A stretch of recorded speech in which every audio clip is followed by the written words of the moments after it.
This is Germany, 1945.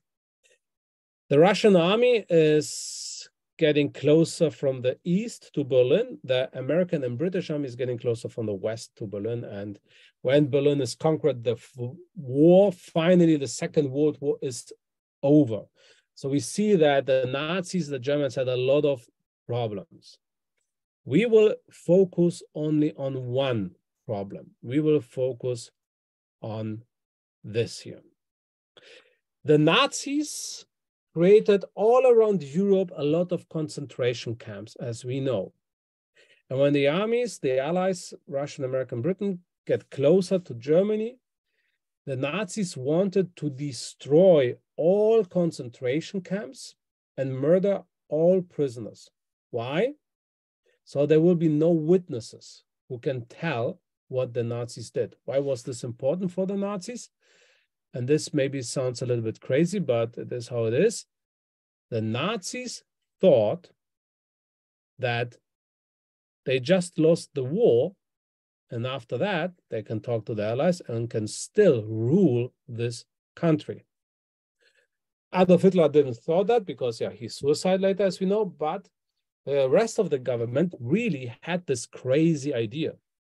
But they also knew if we want to still rule this country, we can't let the people tell what we did. So that's why they wanted to destroy these camps and murder all the witnesses who have been these millions of people in these camps. But the Russian and American British army, they were too fast. They got too fast to the center of Germany. So the Nazis had to evacuate these concentration camps. And these evacuations, we call today the death marches. So there was not only one death march. There have been several death marches from Auschwitz, from Mitte-Baudora, from Dachau, from Mauthausen, from Neuengamme, different death marches. So maybe if you will hear some, if you will now listen to that story that I will tell you, you will say, hey, but I remember something different. Yes, that can be, because maybe you remember some stories from other death marches. Because we will focus today on only on one death march. And that's the big one that he has highlighted, the one from Sachsenhausen, the one that is close to Berlin. Why we focus on that death march? Because that's the death march where the most Jehovah's Witnesses had to join, were forced to join. We talk here about 230 Jehovah's Witnesses. As I could research until now, it looks like that in every death march was at least one Jehovah's Witness, but that no one have been so many, 230, like in this one from Sachsenhausen. That's the first thing. And the second thing, why it's worth to talk about, all Jehovah's Witnesses survive. All of them live, or lived at that.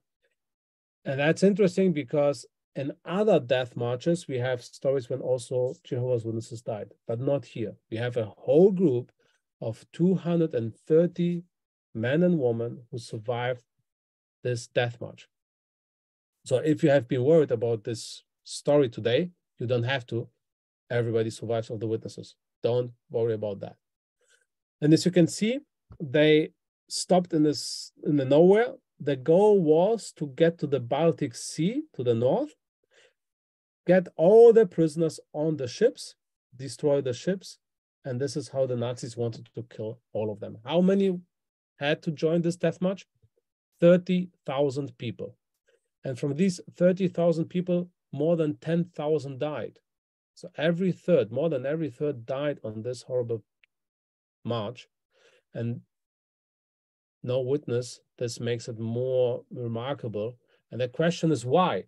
How the witnesses made it to survive that death march. And this is what we will talk about today. Here we have a map of the route, and you see they started in Sachsenhausen and arrived or finished in Rabensteinfeld. This is where the march ended. And this is what we will talk about today. So my wife and I, we cycled this in 2020 and made a video about the whole march that we cycled. And this is what you will get right now. We will watch together now this video and follow the route that my wife and I cycled and tell you the story.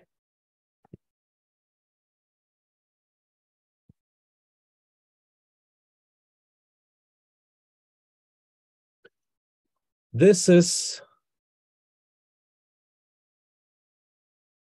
the concentration camp of Sachsenhausen.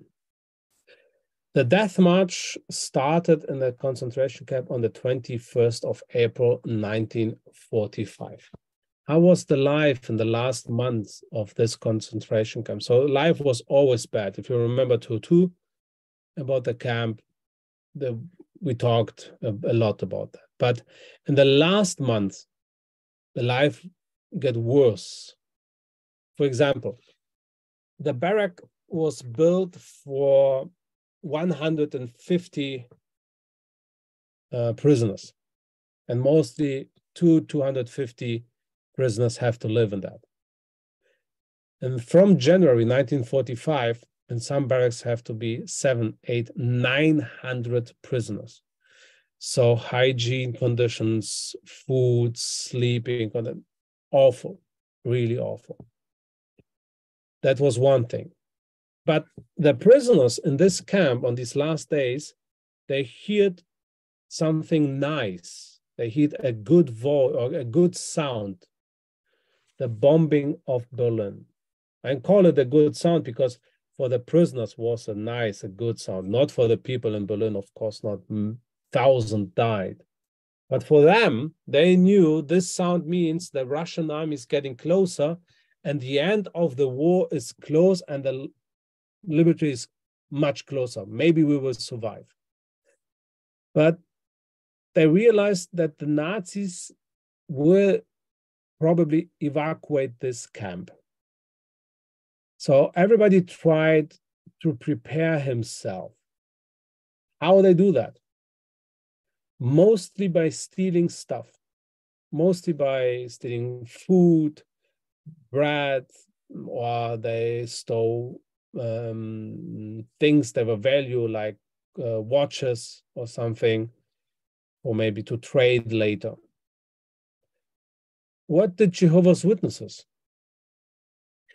Jehovah's Witnesses, when they realized, okay, something will change, the first thing they did was to have a meeting, to get all witnesses together, to meet all together, have this theocratical spiritual meeting, and also to discuss, okay, what will we do if this evacuation starts?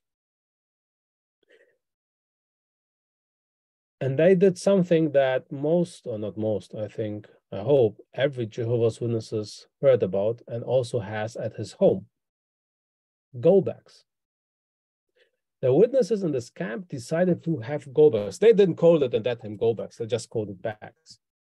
So they had one, or they made a bag for themselves, and they put in these bags a bowl, a spoon, a fork, bread that's spare from the last days, maybe if they had the possibility, water, and also biblical literature and Bibles. They smuggled before inside this camp.